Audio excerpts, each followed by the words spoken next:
Hey everybody, it's Rob here. We have some new information about the Golem mastery and in general mastery ranks. There was just the last developer interview here that happened with Darth Microtransactions and Gazi TV. I'm going to link the full interview in the description. And we have some new news for the Minion Necromancer. You may have heard it already that there are possibly nerfs coming. Vodijo made a video about it. I think Macrobible also made a video about it. And now it has been officially confirmed by Adam Jackson, the lead class designer, and we're going to listen to this short section here of the interview. Again, there's a lot of more information, so check out the full interview here from Darth Microtransactions. More sense based on feedback.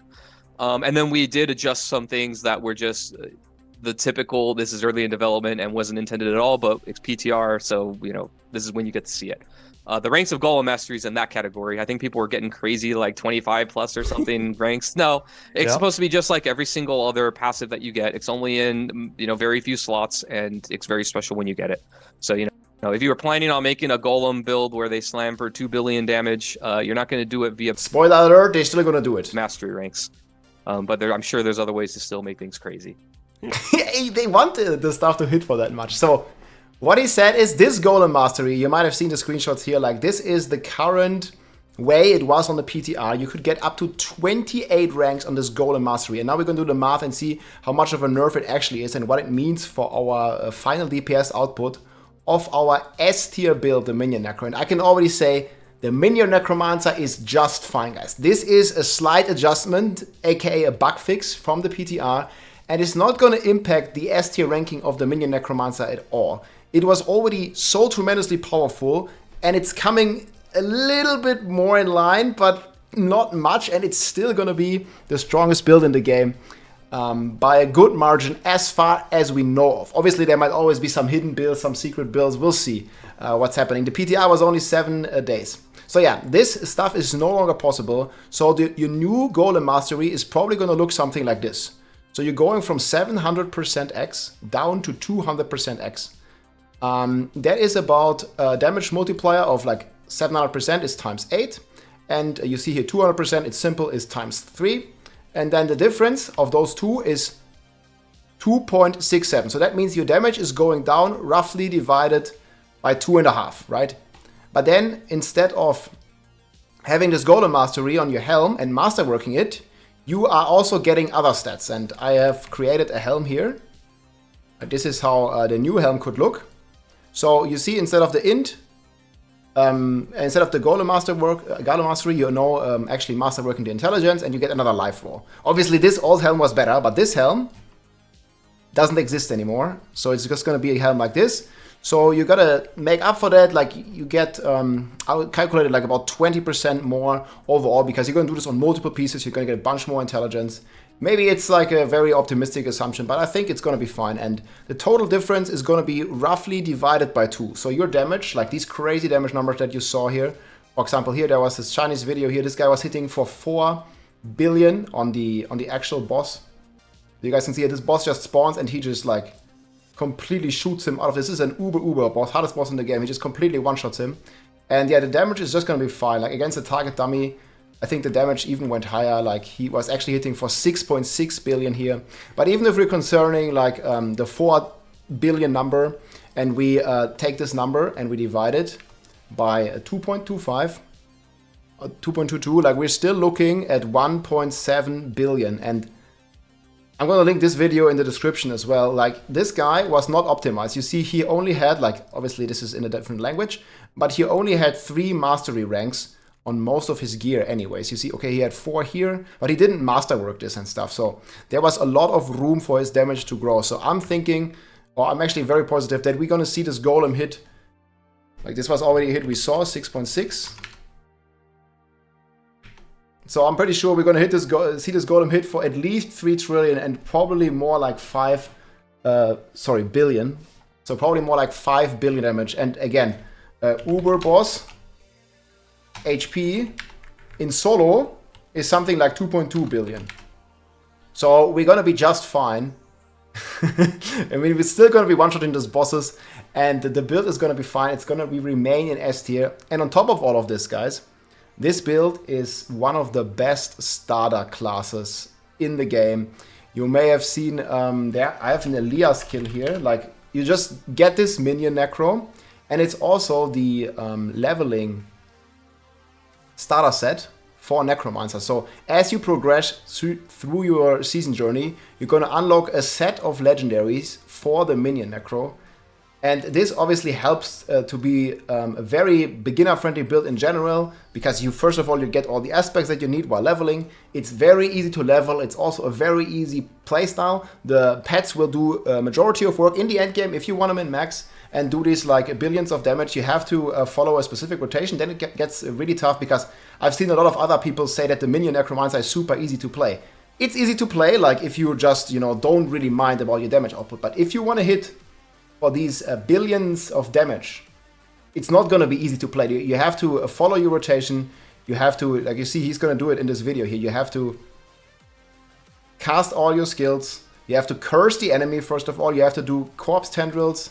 You have to do your skeleton mages. You have to do your army of the dead. And only then can you even dream of hitting for this high. So you're not just going to, Golem is not just going to walk there and hit the boss for 6 billion. That's not going to happen. Like, it still requires you to, like, know your character, know the mechanics, and yes, beginning level of a Minion Necro is easy, but at the high end, it definitely is going to take, some skill to play this build. And it's going to be a fun build, I think. Many people will love this playstyle, some other people don't like this playstyle, but I think it's going to be super cool. I think the change is fine for the Necros. Like, the Necromancer is still going to have its crazy season where it's shining just as much as the Hoda Barb has for the past 2 seasons. So this Necromancer is looking extremely powerful anyway. And there's 2 different versions of this Necro. I have adjusted my planners already. I'm going to also be linking them in the description. So you guys can see here, like, we removed all the Golem ranks from the aspects. Or did I not? I think I didn't change it. I didn't save it. Okay, I think here I did. Yeah, there you go. You see here, like, here's all the changes, so you don't have any Golem Mastery on the gear anymore. And I'm assuming that you can get this on the Amulet. Right now it's not updated in the planner because you couldn't do it on the PTR. So we had a Hellbent Commander, but you can probably get multiple ranks. So instead of Intelligence, you would go for ranks of Golem Mastery here. And then you're still going to have a double multiplier on your Amulet, because you get this passive here, which is Golem Mastery. And you're going to get this passive here, which is the Hellbent Commander, which is also going to go up pretty crazy to probably rank 6. And this is going to be still hitting rank 9. And again, you'll just be fine. I mean, your Golem is still going to do 200% X more damage with this.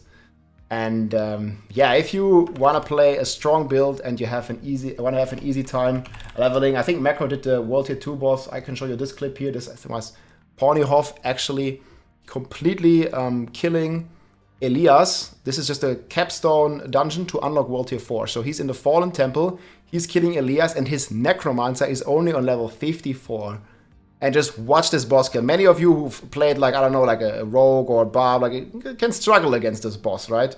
But man, not the Minion Necromancer. Look at this. The army gets commanded to attack, and oops, he's dead.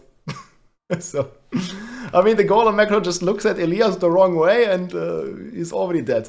So, yeah, Minion Necromancers can still rejoice. The build has been adjusted a little bit. The new damage outcome is still in the billions, while most other builds are only hitting for millions. You can see the only thing that's even close is Tornado Druid, and that one has about 400 million DPS, while the Summon Necromancer used to have a couple billion, and maybe it now has around a billion, like half a billion. It depends on how the cooldown reduction for the active of the Golem Necromancer work, because all these big numbers that you see here in these clips, 6.6 billion, this is the active skill of your Golem Necromancer. And there obviously is a cooldown on this. And you also have a cooldown for your ultimate, the Army of the Dead, which with the new aspect here is going to give you another 2.5x multiplicative damage. So it doesn't always, like, produce these hits like every second. So it's still going to be like well above the hundreds of millions of damage with this Necro. And it's still going to be a great starter character. I'm going to make a build guide here probably tomorrow or the day after for the Minion Necro. Stay tuned for that. And I hope you guys enjoyed the overview. Again, check out Gazi and Darth Microtransactions, who did the interview here. their entire podcast is going to be in the description. There's also been a lot of other interesting topics. I think they touched again on that they want to balance other classes around the bar power level, and they started now with the Necromancer. They're going to do this buff to the bar power level for all the other classes. So I'm hoping like Rogue could be next in line, but let me know in the comments what you think. And there's been a whole other interesting topics here. And I think Adam Jackson, every time I hear him talk, man, I can really feel the passion that he has for this game and that he has in his voice. And it's just amazing to see like the developers being so invested into the game with so much passion. So I just love to hear it. I think it's been a big W. Those 3 interviews from Riker, Rex into Rex, we learned like about the end game stuff, and now we learned about the Necromancer adjustments. And we also not gonna get, that's the second thing, we also not gonna get the tampering information before the season start, because they want to kind of keep it a mystery. I don't 100% agree with that, but you know, it is what it is. We don't have the full patch notes yet. We will just have to wait and see when the season starts, but I'm sure to keep you guys posted and updated on all of this. Hope you guys enjoyed the video. Enjoy your season start. GG. If you liked this video, make sure to subscribe, leave a like or a comment. I'm also live on Twitch almost every day, so come and say hi.